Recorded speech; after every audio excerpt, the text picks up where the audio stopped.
Hello everyone, सभी मित्रों को मेरा नमस्ते और जय श्री राम। तो मित्रों, चलिए शुरू करते हैं आज के इस वीडियो को। सबसे पहले जो आपकी दैनिक पाठ्य योजना डायरी है उसके ऊपर आपको पाठ्य योजना का क्रमांक लगा लेना है। उसके पश्चात में आपका जिस विद्यालय में बीएड का प्रशिक्षण प्रोग्राम या इंटर्नशिप प्रोग्राम चल रहा है उस विद्यालय का नाम लिख देना है। छात्र, अध्यापक, अध्यापिका जो भी आपका नाम है वो नाम लिख दीजिएगा। इस तरह से आपको ये जो कक्षा, विषय, दिनांक, कालांश, समय और जो आज का जो प्रकरण है उस प्रकरण का, आप जिस प्रकरण के ऊपर आप पाठ्य योजना बना रहे हो तो प्रकरण का नाम वगैरह आप सारे लिख दीजिए। मित्रों, ये सारे लिखने से पहले मैं आपको थोड़ी सी जानकारी दे देता हूँ कि आपको इतिहास से संबंधित अगर और भी पाठ्य योजना चाहिए तो प्लीज़ कृपया हमारे चैनल के पेज पे जाएं। वहाँ पर आपको प्लेलिस्ट मिलेगी, उस प्लेलिस्ट के ऊपर आपको और भी सारी चीज़ें मिल जाएगी। तो आपको और भी सारी जो पाठ्य योजना है उससे संबंधित मिल जाएगी। तो प्लीज़ हमारे चैनल के पेज में जाएं और वहाँ से आपको प्लेलिस्ट में और भी इतिहास से संबंधित पाठ्य योजना मिलेगी। तो हमारे चैनल को में प्लेलिस्ट में जाके वहाँ पर देखें। जो आज का जो अपना प्रकरण है इतिहास विषय के अंदर वो है राजस्थान के दुर्ग। तो राजस्थान के दुर्ग के ऊपर आज अपन पाठ्य योजना तैयार करेंगे। सबसे पहले आपको ये सारी चीज़ें लिख रही है। उसके पश्चात में जो आपकी नेक्स्ट हेडिंग होगी आपके शिक्षण के उद्देश्य। तो शिक्षण के उद्देश्य हेडिंग डाल दीजिए। और शिक्षण के उद्देश्य हेडिंग डालने से पहले मैं आपको बता देता हूँ कि शिक्षण के उद्देश्य होते क्या है। मतलब शिक्षण के जो उद्देश्य हैं उससे तात्पर्य ये है कि आप बच्चे को कोई भी पाठ पढ़ाना चाह रहे हैं, उससे बच्चे के अंदर क्या परिवर्तन होगा, या बच्चे में आप क्या चेंजेस लाना चाहते हैं, या आपके शिक्षण से बच्चे में क्या परिवर्तन होगा। तो वही हो जाएंगे आपके शिक्षण के उद्देश्य। तो शिक्षण के उद्देश्य हेडिंग डाल लीजिए। इसके अंदर आपको 3 कॉलम बना लें। पहला एक क्रम संख्या है, दूसरा विशिष्ट उद्देश्य, तीसरे अपेक्षित व्यवहारगत परिवर्तन। इस तरह से ये 3 कॉलम बनाएं। तीनों कॉलम बनाने के पश्चात में आपको जो पहला शिक्षण का उद्देश्य होगा वो ज्ञानात्मक शिक्षण उद्देश्य के कारण बच्चे में जो परिवर्तन होगा वो है पहला, छात्र राजस्थान के दुर्ग संप्रत्य पर प्रत्याशमन कर सकेंगे। छात्र राजस्थान के दुर्ग संप्रत्य पर प्रत्याभिज्ञान कर सकेंगे। तो ये जाएगा आपका पहला शिक्षण का उद्देश्य। के बाद दूसरा आता है अवबोध। अवबोध में आप लिखेंगे छात्र राजस्थान के दुर्ग की व्याख्या कर सकेंगे, छात्र राजस्थान के दुर्ग को समझ सकेंगे। तीसरा आता है ज्ञानोपयोग। तो ज्ञानोपयोग में आप लिखेंगे छात्र राजस्थान के दुर्ग से प्राप्त ज्ञान का उपयोग उच्च अध्ययन में कर सकेंगे, छात्र राजस्थान के दुर्ग से संबंधित ज्ञान का उपयोग दैनिक जीवन की नवीन परिस्थितियों में कर सकेंगे। तो ये हो जाएगा आपका तीसरा शिक्षण का उद्देश्य। इसके साथ आपका नेक्स्ट जो शिक्षण का उद्देश्य है उसको लिखेंगे आप। पहले से पहले आप इस सारी चीज़ों को लिख लीजिए। पहला ज्ञानात्मक को लिख लीजिए, अवबोध को लिख लीजिए, ज्ञानोपयोग को लिख लीजिए। इसके पश्चात में जो आपका नेक्स्ट आता है वो है चौथा शिक्षण का उद्देश्य कौशल। तो कौशल शिक्षण के उद्देश्य के अंदर जो पहला अपेक्षित व्यवहारगत परिवर्तन वो है छात्र राजस्थान के दुर्ग संपत्ति से संबंधित नवीन विचारों का सर्जन कर सकेंगे, छात्र राजस्थान के दुर्ग से संबंधित चार्ट मॉडल का निर्माण कर सकेंगे। इसके पश्चात पांचवा आता है छात्र राजस्थान के दुर्ग संपत्ति पर विचार विमर्श। इसके पश्चात में जो नेक्स्ट शिक्षण उद्देश्य आता है वो है छात्र राजस्थान के शिक्षण उद्देश्य संबंधी जानकारी प्राप्त कर सकेंगे। हो जाएगा आपका पांचवा अभिरुचि। अभिरुचि के अंदर आपको लिख लिया। इसके बाद छठवा आता है आपका अभिवृत्ति। तो अभिवृत्ति के अंदर आप लिखेंगे छात्र राजस्थान के दुर्ग के प्रति सकारात्मक दृष्टिकोण उत्पन्न कर सकेंगे, छात्र राजस्थान के दुर्ग के विषय में के प्रति वैज्ञानिक दृष्टिकोण का विकास कर सकेंगे। इस प्रकार से आपको इच्छा के शिक्षण के उद्देश्य लिख लेने। ये शिक्षण के उद्देश्य लिखने के पश्चात में जो आपकी नेक्स्ट हेडिंग होगी वो नेक्स्ट हेडिंग हो जाएगी आपकी शिक्षण सामग्री या शिक्षण सहायक सामग्री। तो हेडिंग लगा लीजिए छह शिक्षण से उद्देश्य लिखने के पश्चात में शिक्षण सामग्री या शिक्षण सहायक सामग्री। तो शिक्षण सहायक सामग्री इसके बारे में बता देता हूँ कि छात्र, अध्यापक अथवा शिक्षक को शिक्षण कराते जो सामग्री उनकी सहायता करती है शिक्षण के अंदर वो सारी शिक्षण सामग्री कहलाती है। जैसे चौक हो गया, डस्टर हो गया, संकेतक हो गया, चार्ट हो गया, मॉडल हो गया, श्यामपट हो गया आदि। तो ये सारी चीज़ें क्या हो जाएगी, शिक्षण सामग्री हो जाएंगी। इसके पश्चात में जो आपकी नेक्स्ट हेडिंग होगी वो हो जाएगा आपका पूर्व ज्ञान। तो पूर्व ज्ञान के अंदर आप लिखेंगे विद्यार्थी राजस्थान के दुर्ग के संबंध में पूर्व में सामान्य जानकारी रखते हैं। तो ये हो जाएगा आपका पूर्व ज्ञान। पूर्व ज्ञान हेडिंग लगा ली। इसके अंदर आपको ये सारी चीज़ें लिख लीजिएगा और ये लिख लीजिएगा आप। इसके पश्चात जो आपका नेक्स्ट हेडिंग होगा वो हो जाएगा आपका प्रस्तावना प्रश्न। तो हेडिंग लगा लीजिए। इसके पश्चात में आप प्रस्तावना प्रश्न के बारे में सामान्य जानकारी ले लेते हैं। क्या होता है प्रस्तावना प्रश्न। प्रस्तावना प्रश्न के अंदर आपको 3 कॉलम बना लेते हैं। पहला कॉलम होगा क्रम संख्या, दूसरा हो जाएगा छात्र अध्यापक क्रिया, तीसरा हो जाएगा छात्र क्रिया या विद्यार्थी क्रिया, और पांचवा हो जाएगा आपका 3 ही कॉलम बनेंगे, पांचवा नहीं होगा। 3 कॉलम बनेंगे। 3 कॉलम बनाने के पश्चात में आप प्रस्तावना प्रश्न के बारे में आप जान लीजिए।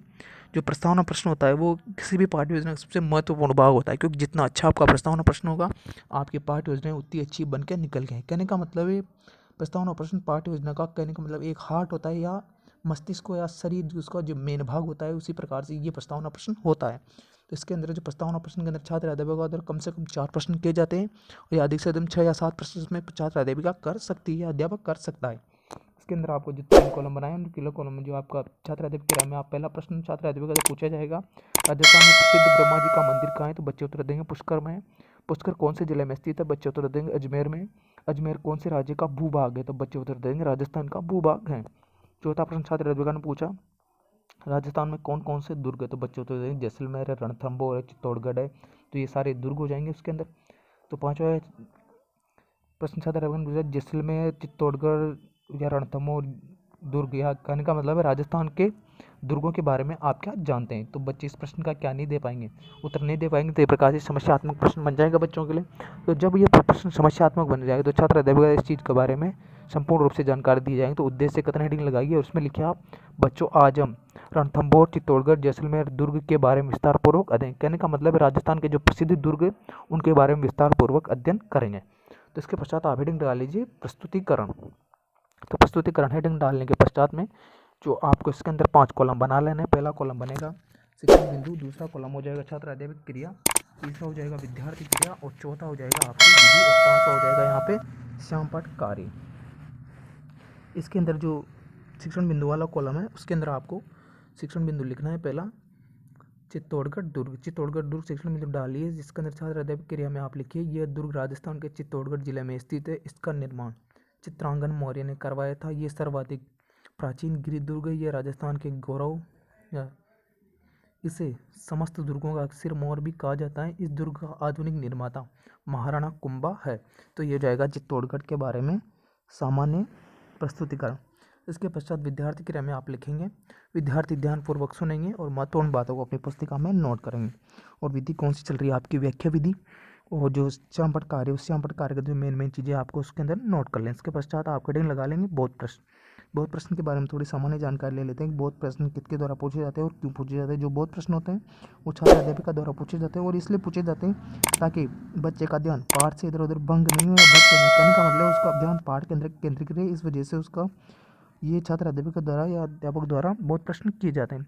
तो बहुत प्रश्न आप लिख लीजिएगा, जिसे मैंने एक बहुत प्रश्न लिखा है, सभी दुर्गों का सिरमौर है। तो बच्चे उत्तर देंगे चित्तौड़गढ़ दुर्ग, क्योंकि बच्चों ने अभी भी पढ़ा है तो बच्चे आसानी से इसका उत्तर दे देंगे। इसके पश्चात आपको अगले पेज के ऊपर फिर से वो 5 कॉलम बना लें। जैसे पहला हो जाएगा शिक्षण बिंदु, दूसरा हो जाएगा छात्र अध्यापक क्रिया, तीसरा हो जाएगा विद्यार्थी क्रिया, चौथा हो जाएगा विधि और पांचवा हो जाएगा श्यामपट्ट कार्य। इसके कॉलम बनाने के पश्चात में जो आपका पहला कॉलम है शिक्षण बिंदु वाला कॉलम, तो उसके अंदर आपको शिक्षण बिंदु का नाम लिखना है जैसलमेर दुर्ग। तो जैसलमेर दुर्ग शिक्षण बिंदु लिखिए और छात्र अध्यापक क्रिया में लिखेंगे आप, यह दुर्ग जैसलमेर जिले में स्थित है। इसका निर्माण महाराव जैसल ने करवाया था। यह एकमात्र ऐसा दुर्ग है जो चूना सीमेंट का प्रयोग करके बनाया गया है। इसमें पीले रंग के पत्थरों का प्रयोग किया गया है। तो ये हो जाएगा आपका छात्र अध्यापिका द्वारा दिया गया प्रस्तुतिकरण। विद्यार्थी क्रिया में आप लिखेंगे, विद्यार्थी ध्यानपूर्वक सुनिए और विधि कौन सी चल रही है आपकी, व्याख्या विधि चल रही है। जो आपको इसके अंदर जो महत्वपूर्ण बिंदु है, उन बिंदुओं को आप किस में लिख लीजिएगा, श्यामपट्ट कार्य के अंदर आप लिख लीजिएगा। इसके पश्चात आपका जो बचा हुआ जो प्रस्तुतिकरण है उसको लिखेंगे। इसको लिख लीजिए आप पहले, ये सारी चीज़ें मैंने लिखाई है, उन सारी चीज़ों को आप ध्यानपूर्वक लिख लीजिए, किस पत्र से बना हुआ है, पीले पत्र से बना हुआ है, तो सारी चीज़ें आपको नोट कर लेनी।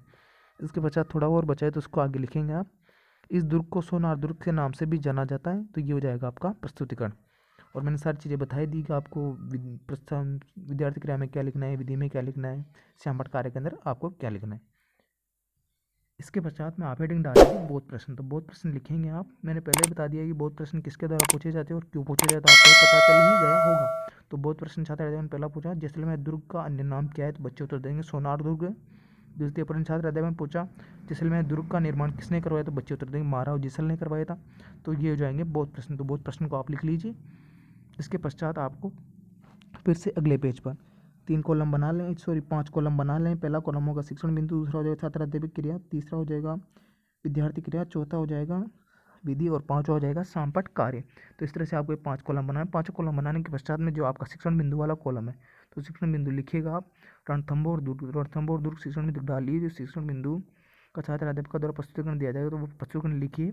ये दुर्ग सवाई माधोपुर जिले में स्थित है। इस दुर्ग का निर्माण राव हमीर देव चौहान ने करवाया था। इस दुर्ग में राजस्थान का पहला साका 1301 में जो हुआ था, उस साका के बारे में, ये साका कहाँ पर हुआ था, चित्तौड़ दुर्ग में पहला साका हुआ था। इस दुर्ग में आक्रमणों की लंबी दास्तान रही है। तो ये हो जाएगा आपका रणथंभौर दुर्ग का प्रस्तुतिकरण। छात्रा देव क्रिया में आप लिखेंगे ये सारी चीज़, विद्यार्थी क्रम में आप लिखेंगे। विद्यार्थी ध्यानपूर्वक सुनेंगे और महत्वपूर्ण बातों को अपनी पुस्तक में नोट करेंगे। और विधि कौन सी लिपि आपकी व्याख्या विधि और इसके महत्वपूर्ण बिंदु जैसे मेल का निर्माण, दुर्ग का निर्माण किसने करवाया था, आक्रमण कब हुआ, इसमें शाखा कब हुई, तो ये सारी महत्वपूर्ण बातों को आप श्यामपट्ट कार्य के अंदर लिख लीजिएगा। जो इसके बहुत प्रश्न है वो बहुत प्रश्न आप यहाँ से लिख लीजिएगा, जो मैंने बहुत प्रश्न लिखा है। तो मित्रों इस प्रकार से आपकी जो पाठ्य योजना है वो यहीं पर समाप्त होती है। इसके पश्चात आप हेडिंग डालेंगे मूल्यांकन प्रश्न।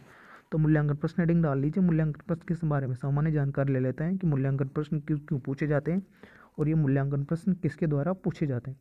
जो मूल्यांकन प्रश्न होते हैं वो छात्राध्यापिका द्वारा पूछे जाते हैं, क्योंकि उसने जो पाठ बच्चों को पढ़ाया है वो बच्चों ने किस हद तक सीखा है, कहने का मतलब उन्होंने कितना ग्रहण किया है, इस बात की प्रतिपुष्टि या फीडबैक लेने के लिए छात्राध्यापिका द्वारा मूल्यांकन प्रश्न पूछे जाते हैं, ताकि उसे पता चल जाए कि उसने जो पढ़ाया है वो बच्चों ने ग्रहण किया है अथवा नहीं किया है।